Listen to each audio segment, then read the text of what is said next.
महाराज बड़ी गिलानी होती है, मेरे कोई पुत्र नहीं है, कहाँ जाऊं, किसके पास जाऊं। तो दशरथ जी महाराज को अपने गुरुदेव की याद आती है, और जैसे ही गुरुदेव की याद आई तो दशरथ जी महाराज अपने गुरुजी की शरण में गए, और गुरुजी की शरण में जाकर दशरथ जी महाराज गुरुदेव को सारा दुखड़ा सुना देते। गुरुदेव क्या करूं, कोई पुत्र नहीं है, कोई वंश को आगे बढ़ाने वाला नहीं हो।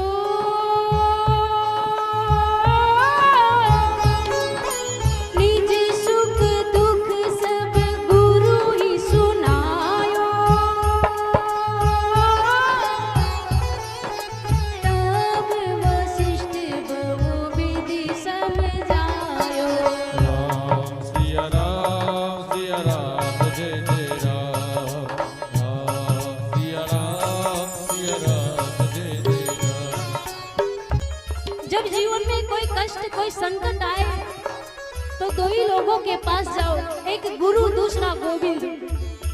यही तुम्हारी दुख का समाधान बता सकते हैं, और संसार में किसी में सामर्थ्य नहीं है। आज गुरुदेव कहते हैं, हे राजन धीरज धरो, धीरज धरो, तुम्हारे एक नहीं 4 पुत्र होंगे। कितने? और जब गुरु कहते, जब गुरुदेव आशीर्वाद देते तो भक्त को विश्वास हो जाता है, मेरे गुरुदेव ने कहा है, होता है या नहीं माता? तो गुरुजी ने कैसा आशीर्वाद दिया हो।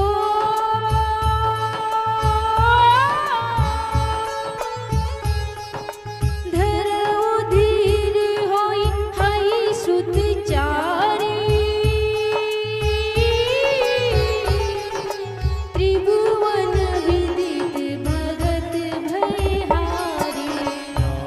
सिया राम जय जय राम,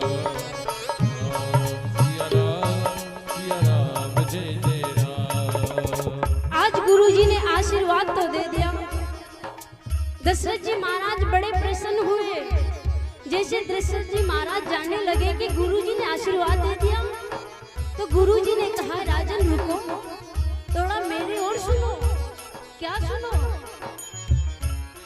आप गुरुजी के पास जाते हो, हाथ दिखाते हो, मेरे बच्चे का हाथ देखकर बताओ महाराज ये पास होगा या नहीं। गुरुजी ने कह दिया कि तेरा बच्चा पास हो जाएगा, तो आपका बच्चा घर आता है और किताब को उठाकर देखता नहीं, पटक देता है।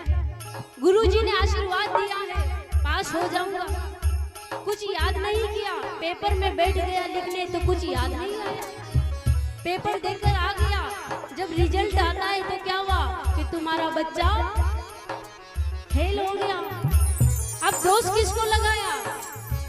गुरुजी को लगाने लगा। गुरुजी ने कहा, महाराज आपने फोन करके कहते हैं नहीं, आपने तो कहा था तुम्हारा बच्चा पास हो जाएगा, हमारा बच्चा तो फेल हो गया, 0 नंबर आया। तो गुरुजी कहते हैं, अरे मूर्ख, अरे नालायक, मैंने ये नहीं कहा था, मैंने ये तो कहा था कि तू पास हो जाएगा। क्या तूने पढ़ाई की थी? कि महाराज पढ़ाई तो नहीं की। जब तूने पढ़ाई नहीं की तो पास कैसे होगा? अरे नित्य कर्म तो करो, पढ़ाई करो। जब तक पढ़ाई नहीं करोगे तो पास कैसे हो जाओगे?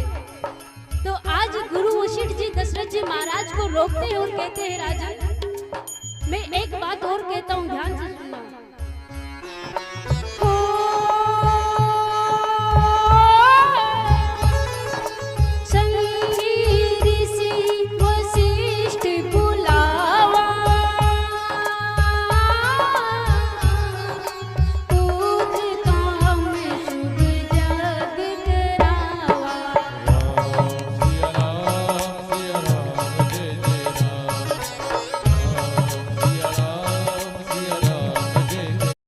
दशरथ जी महाराज ने सुना संगी ऋषि को बुलाना है।